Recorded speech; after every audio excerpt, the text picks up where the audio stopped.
Thank you very much, and very good to be here. Thank you very much for to Ufi and the team for the invitation to come and speak this afternoon about the partnership that we're creating between my organisation, BRE, and the EEA. A little bit more about that later on. A little bit of background about me and BRE before I get stuck into the main topic. I just want to be very clear, I'm not a scientist myself, so please no science questions at the end. But my background is very much in standards and in policy and self-regulation, of which I am a big fan. And I also have some experience in the food and drink sector, so I very much understand some of the challenges that you as a sector face. BRE, the Building Research Establishment, which owns BREEAM, is 102 years old. 75 of those years we spent as part of the UK government, and the subsequent 27 we've been a private organisation. And the reason I mention this is because it's very important in terms of our credentials in this field of sustainability and ESG. We're private, we're owned by a charity, which gives us real independence, and we are profit for purpose. So all of our profits from the services and products that we provide to the built environment sector are ploughed back into more research, more science, more research, and more improvement in terms of what we can do. So it's very much an activity, the creation and the ongoing management of BREEAM, which is very much in the hands of a responsible private sector organisation, but one that has to be very careful about the use of resources. So BREEAM itself, which I hope you're all familiar with, I hope you'll become more familiar with over the coming months and years. Some great mentions of it just then in that panel. Is 33 years old this year.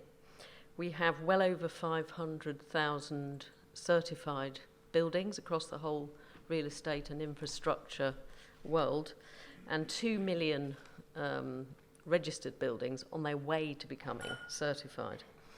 And a key strategy for us is, of course, to work with all sectors and governments. We have operations in China, the States and Ireland, to see the adoption and the mandation of BREEAM.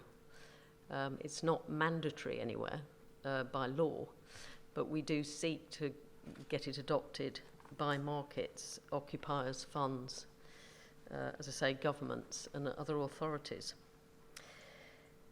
Just a few observations. I really echo some of the things that have been said today already about where we are in our race to net zero carbon. And I really feel there's a total lack of a sense of urgency. Not in this room, I might add. I feel that there's a good sense of energy around this here today, which is great. But there is a real lack of urgency over it, which I think is just beginning to become apparent to many more people. But we really don't have much time left to address the issues. The second point to make is that the mandatory standards, and we've had references to the really fragmented approach to this around the world, that they are not going to get us to net zero. Standards will have to continue to increase, and we need to be ready, and we need to think longer term, as other speakers have said today, to understand what it will take. We're not setting the standards yet to get there.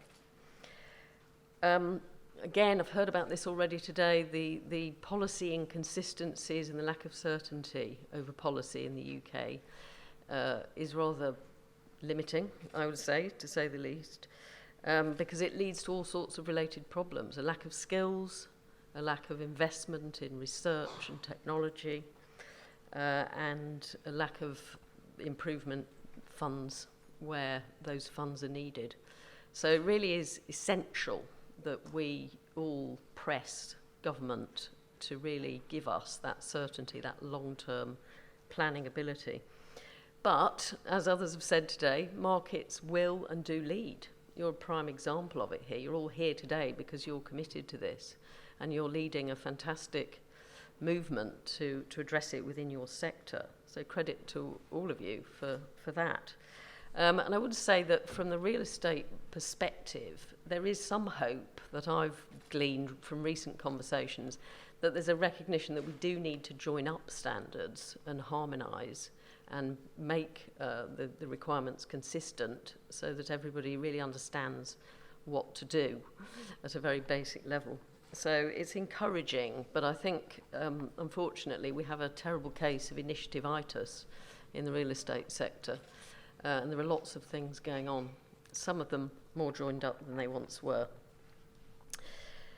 So I think it's fair to say that we at BRE have had a great dialogue with Uffi and David over the last couple of years. We really feel and understand excuse me, the importance of hospitality, especially after the times we've all faced recently. And we know that consumers' changing demands following the pandemic, the spread of requirements, the growth of requirements on net zero, increasing pressure on businesses across all sectors, not least yours. We recognise that, like many sectors in the real estate world, you're a very mixed and you've got many different buildings of all ages and sizes and types, making it difficult to get that harmonisation across some pretty complex variations.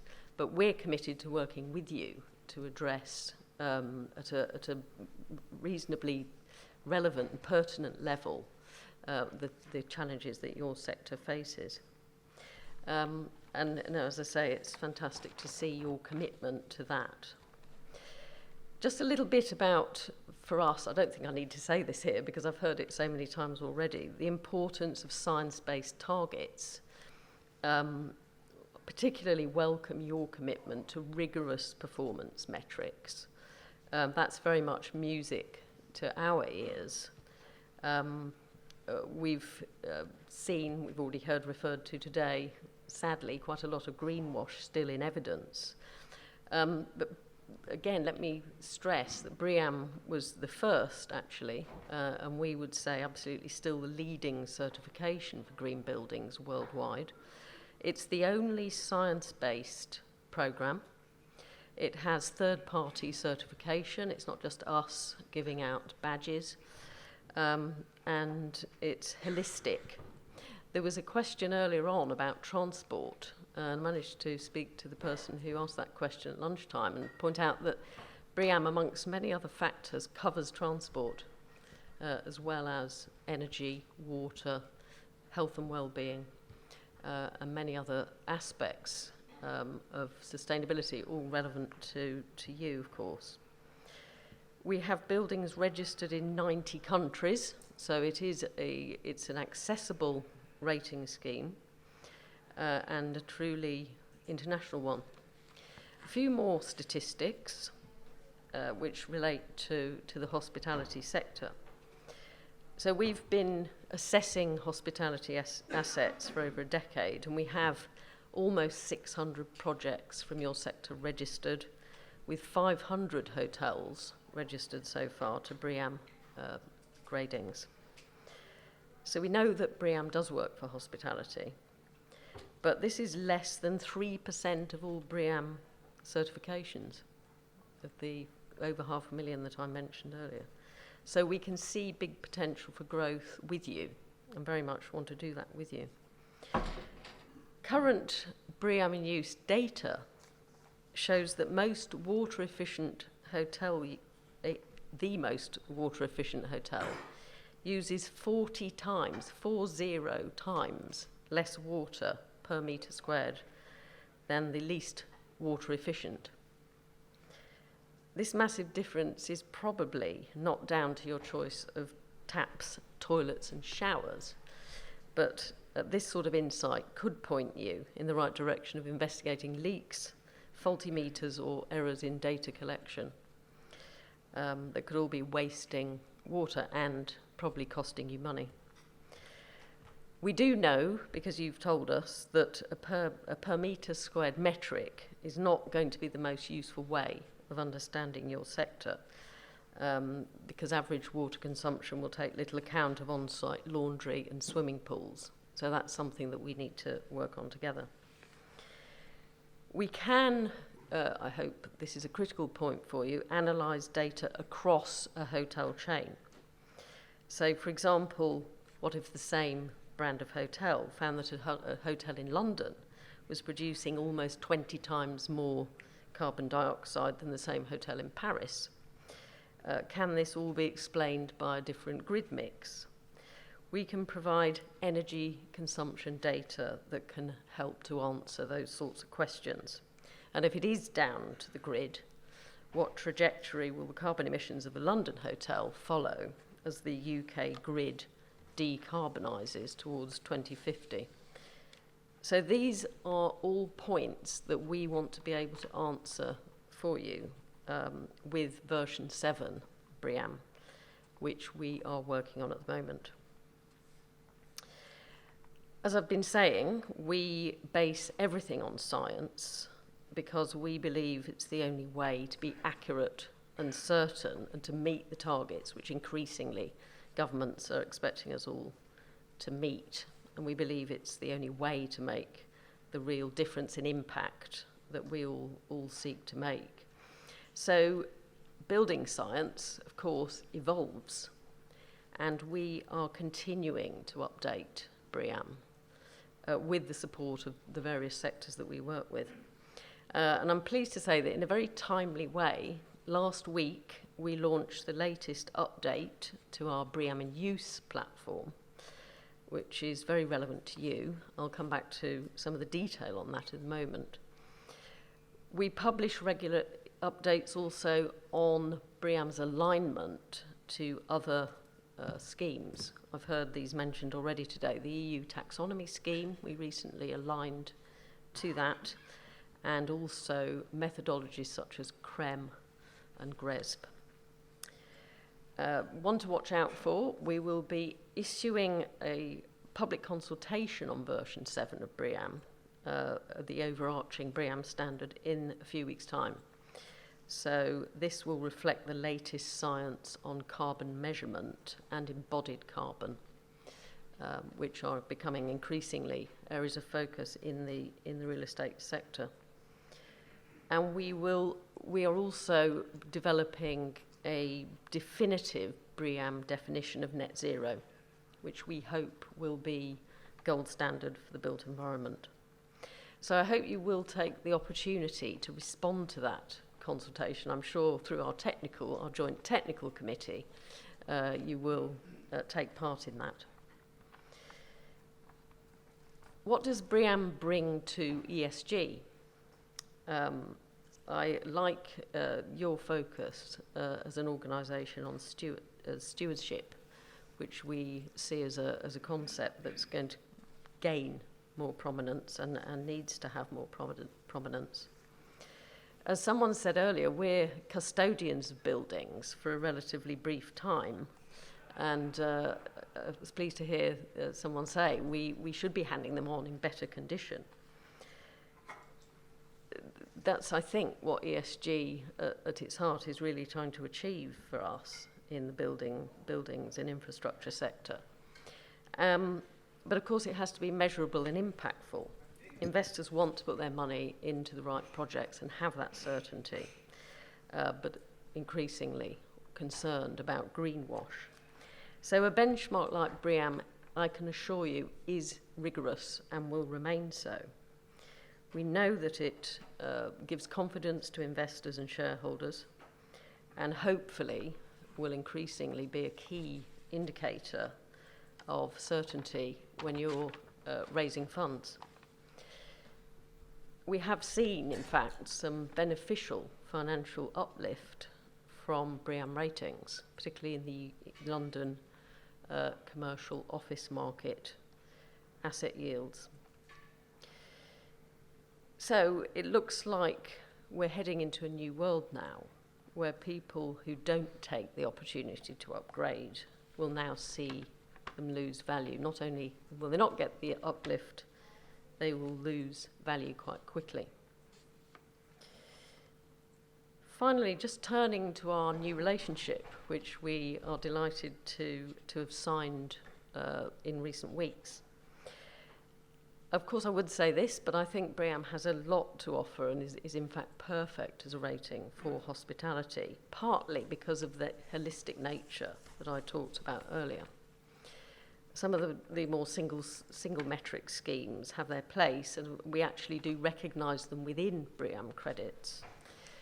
But we think that we can help you to appeal to your dual or multiple audience, in fact, of investors and guests, and your employees, and increasingly authorities and regulators.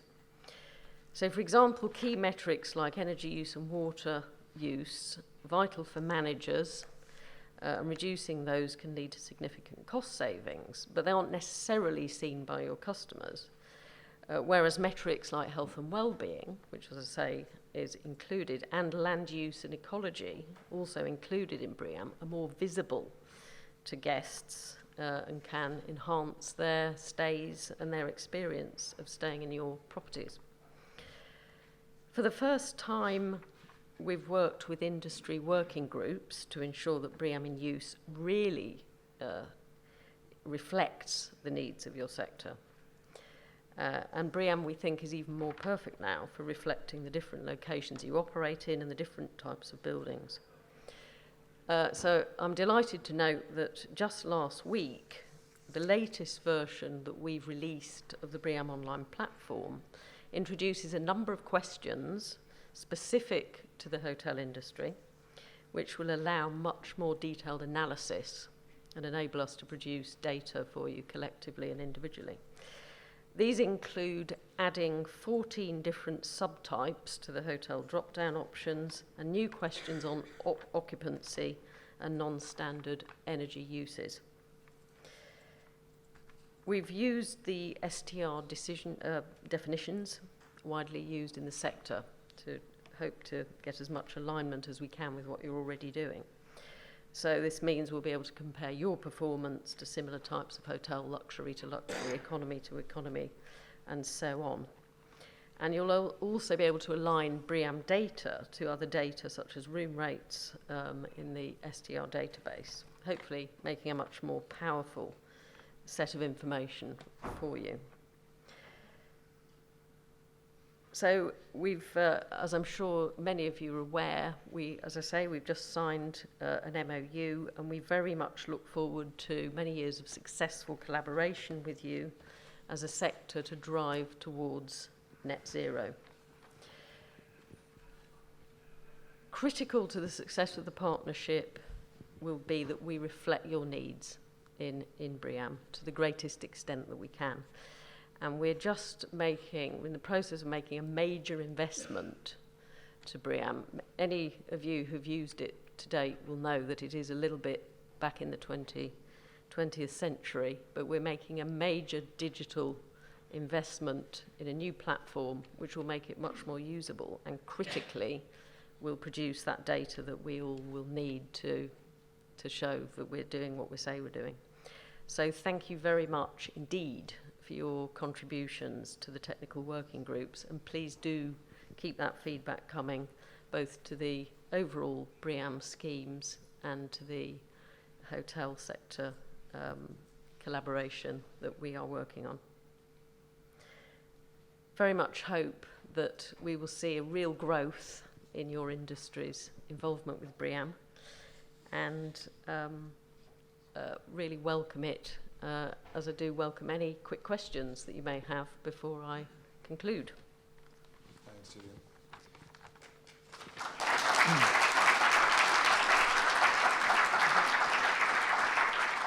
Probably got time for a couple of questions. Thank you very much. I just wanted to ask a quick question on how are you working with governments across the world to maybe standardize reporting, because we heard that there's new measures coming out, but maybe we don't need to reinvent the wheel. I completely agree. We should be striving. And I think there's going to have to be a lot of real selflessness over the next 10 plus years amongst all those who are setting standards or benchmarking or bringing data together.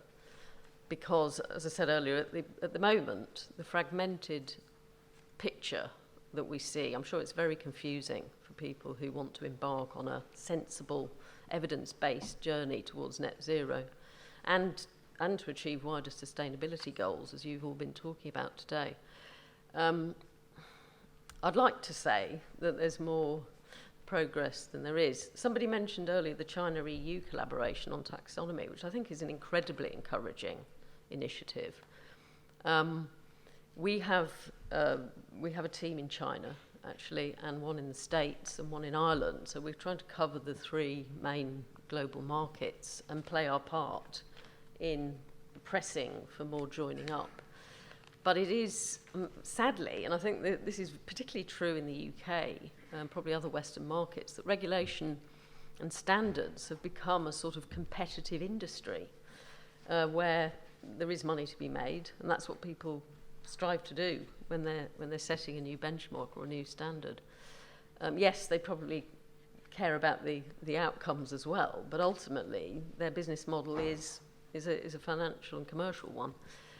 Because that's how the landscape is currently. So in my conversations with government, I'm increasingly saying, let's join up, let's build on what we've got.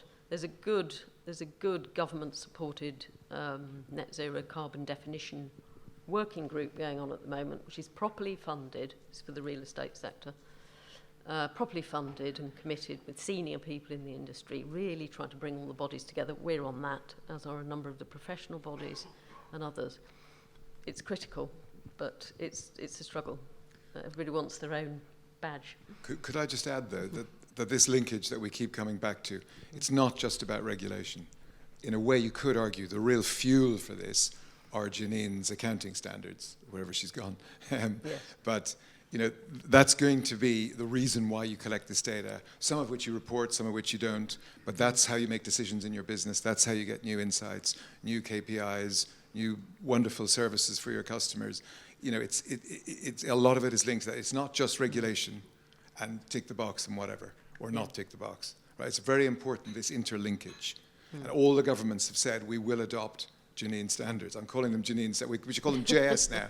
But it's a really important point. Don't get distracted by regulation only, because it isn't just about regulation. Yeah. I think that's an important No, point. I completely agree. And I think I used to work at RICS with valuers.